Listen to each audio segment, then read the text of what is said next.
Hello friends, welcome to cook with Vinu. இன்றைக்கி நம்ம சேனலில் ஒரு க்ளீனிங் vlog தான் பார்க்க போகிறோம்.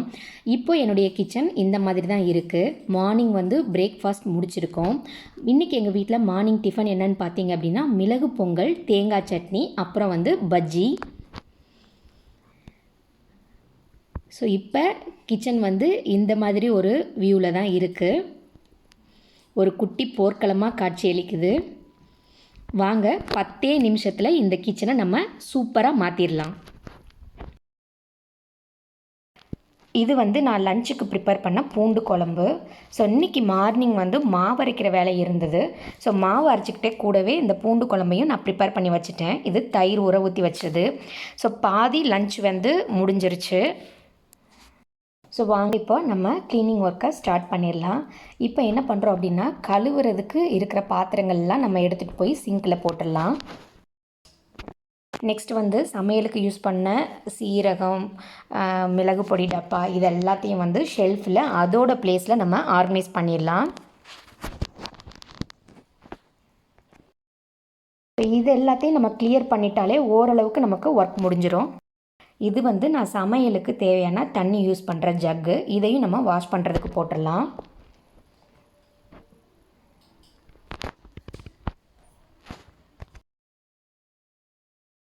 இப்போ ஒரு பவுலில் லெமனை பிழிஞ்சிட்ருக்கேன். இதோட கொஞ்சம் தண்ணி சேர்த்துக்கலாம். இதோட கொஞ்சமாக சால்ட்டும் சேர்த்துக்கிறேன்.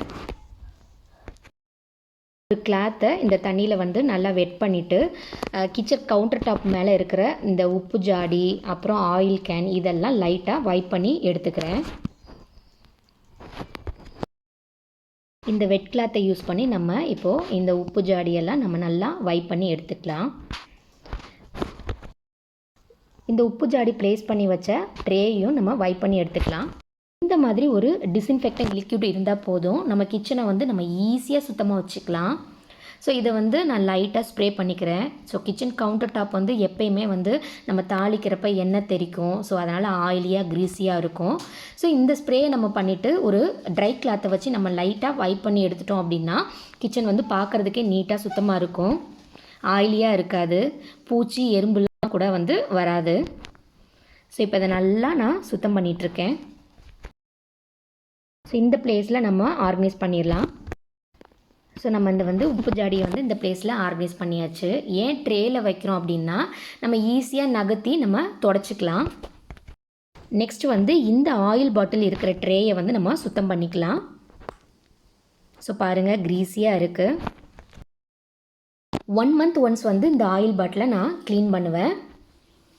இப்போ டெய்லி சமையல் முடித்தோடனே இந்த மாதிரி ஒரு ஈர துணியால் நல்லா வைப் பண்ணி எடுத்துருவேன். அப்போ தான் பிசுபிசுப்பு இல்லாமல் நல்லாயிருக்கும். ஸோ இப்போ இதெல்லாம் நம்ம வைப் பண்ணி எடுத்துடலாம்.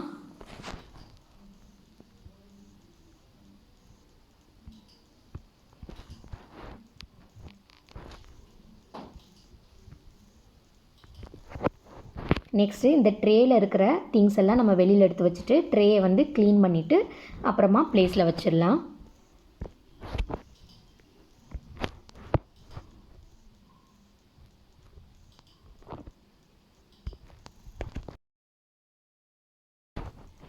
ஸோ நெக்ஸ்ட்டு இந்த ட்ரேயில் இருக்கிற பேப்பரை நம்ம மாற்றிடலாம்.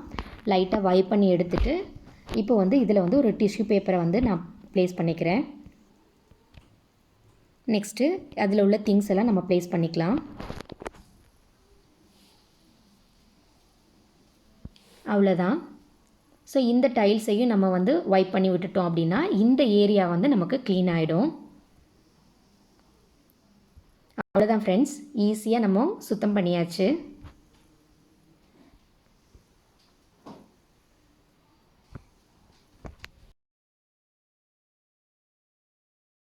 இப்போ நம்ம அடுப்பை சுத்தம் பண்ணிடலாம். ஸோ இப்போ நம்ம ஸ்டவ் இப்படி தான் இருக்குது. இதுலேயும் லைட்டாக ஸ்ப்ரே பண்ணிக்கலாம். ஸ்ப்ரே பண்ணிவிட்டு வெட் கிளாத்தால் நல்லா தொடச்சி எடுத்துகிட்டு அதுக்கப்புறமா ஒரு ட்ரை கிளாத்தை வச்சு நம்ம தொடச்சிட்டோம் அப்படின்னா நம்ம அடுப்பு க்ளீனாக ஆகிடும். ஸோ கிச்சனில் நம்ம அடுப்பு க்ளீனாக இருந்தால் தான் நெக்ஸ்ட்டு அடுத்த வேலை பண்ணுறதுக்கு நமக்கு கொஞ்சம் ஈஸியாக இருக்கும், பார்க்குறதுக்கும் கொஞ்சம் நல்லாயிருக்கும். ஸோ இங்கே நம்ம சாப்பாடு ப்ரிப்பேர் பண்ணுறதுனால இந்த இடம் நமக்கு சுத்தமாக இருக்கிறது ரொம்பவே அவசியம்.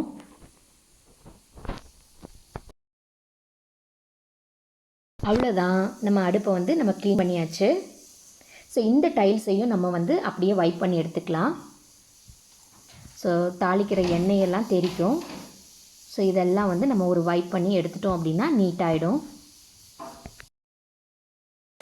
அப்படியே இந்த மிக்சியையும் லைட்டாக வைப் பண்ணி எடுத்துடலாம். ஸோ பார்க்குறதுக்கு நல்லா நீட்டாக சுத்தமாக இருக்கும். இப்போ வந்து இருக்கிற பாத்திரத்தை நம்ம வந்து வாஷ் பண்ணி வச்சிடலாம். ஸோ எப்பயுமே சிங்கில் வந்து பாத்திரத்தை வந்து சேர்த்து வைக்காதீங்க. அப்பப்போ இருக்கிற பாத்திரத்தை அப்பப்போ நம்ம துலக்கி வச்சிட்டோம் அப்படின்னா நமக்கு ஈஸியாக இருக்கும். அதுவும் இல்லாமல் கிச்சனும் பார்க்குறதுக்கு ஒரு ப்ளசண்ட்டாக இருக்கும். ஸோ கிச்சனில் பாத்திரம் இருந்தாலே நமக்கு வந்து தேவையில்லாத பூச்சி, அப்புறம் கரப்பான் பூச்சி இதெல்லாம் வரும்.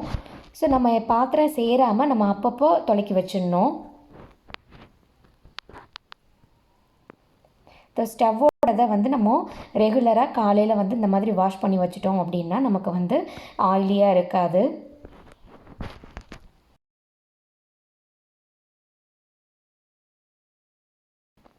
ஸோ ஒவ்வொரு டைமும் பாத்திரம் கழுவுனதுக்கப்புறமும் சிங்கையும் நம்ம தேய்ச்சி நல்லா கழுவிடணும். இன்றைக்கி நான் வந்து தூள் உப்பு நல்லா தூவி விட்டுட்டேன். அதுக்கப்புறமா ஒரு அரை லெமனை எடுத்து நல்லா அந்த மாதிரி தேய்ச்சி விட்டுக்கணும். எல்லா பக்கமும் இந்த மாதிரி தேய்ச்சி விட்டுட்டு அதுக்கப்புறம் நம்மக்கிட்ட என்ன ஸ்க்ரப்பர் இருக்கோ அதை வச்சு நல்லா க்ளீன் பண்ணிக்கலாம். ஸோ இப்படி நம்ம டெய்லி ரெகுலராக க்ளீன் பண்ணிட்டோம் அப்படின்னா நம்ம சிங்க் வந்து எந்த ஒரு ஸ்மெல்லும் இல்லாமல் பார்க்குறதுக்கும் பளிச்சுன்னு இருக்கும். பாருங்கள், எல்லா பக்கமும் நல்லா இந்த மாதிரி தேய்ச்சி விட்டுக்கணும். ஸோ உப்பு தண்ணியாக இருந்தோம் அப்படின்னா சிங்க் வந்து நமக்கு ஒரு மாதிரி புள்ளி புள்ளியாக இருக்கும். ஸோ அதுக்கு வந்து இந்த லெமன் யூஸ் பண்ணுறதுனால அந்த புள்ளி புள்ளிலாம் இல்லாமல் நல்லா நீட்டாக ஆகிடும். சிங்க்கு மட்டும் சுத்தம் பண்ணால் பத்தாது, இந்த இருக்கிற இந்த ஃபில்டர் ஏரியாவையும் நல்லா நம்ம க்ளீன் பண்ணணும். அங்கே தான் நிறைய அழுக்கு படிகிறதுக்கு சான்சஸ் இருக்குது. ஸோ அதையும் நல்லா தேய்ச்சி ஸ்க்ரப் பண்ணி கழுவிடணும். பாருங்கள் எவ்வளோ அழுக்கு இருக்குன்னு. ஸோ இதை நல்லா நம்ம இந்த ஸ்க்ரப்பை வச்சு தேய்ச்சிட்டோம் அப்படின்னா இந்த அழுக்கெல்லாம் போயிடும். ஸோ இதை நம்ம கழுவாமல் விடுறதுனால தான் நமக்கு வந்து தேவையில்லாத ஸ்மெல் வந்து சிங்க்லேருந்து வருது. ஸோ இதை ரெகுலராக வாஷ் பண்ணுறதுக்கு மறந்துடாதீங்க.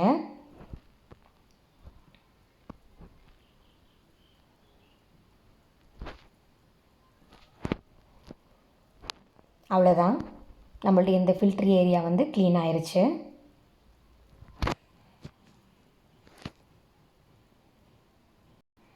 ஸோ எல்லா பக்கமும் இந்த மாதிரி நல்லா ஸ்க்ரப் பண்ணி விட்டுட்டோம் அப்படின்னா அந்த உப்பு தண்ணி படிஞ்ச அந்த வெள்ளை வெள்ளையர்னு திட்டு திட்டாக இருக்கும் பார்த்திங்களா, அது எல்லாமே நல்லா நமக்கு வாஷ் ஆகி வந்துடும்.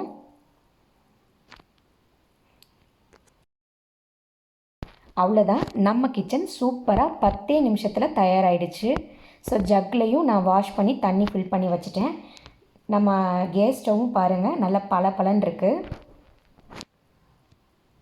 ஸோ இந்த மாதிரி எப்பயுமே நம்ம கிச்சன் வந்து நீட்டாக இருந்துச்சு அப்படின்னா நமக்கு பெரிய ஒரு வார்ம் வெல்கமிங்காக இருக்கும்.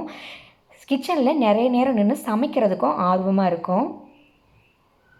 ஓகே ஃப்ரெண்ட்ஸ், இன்னொரு வீடியோவில் நான் உங்களை மீட் பண்ணுறேன். அது வரைக்கும் வணக்கம்.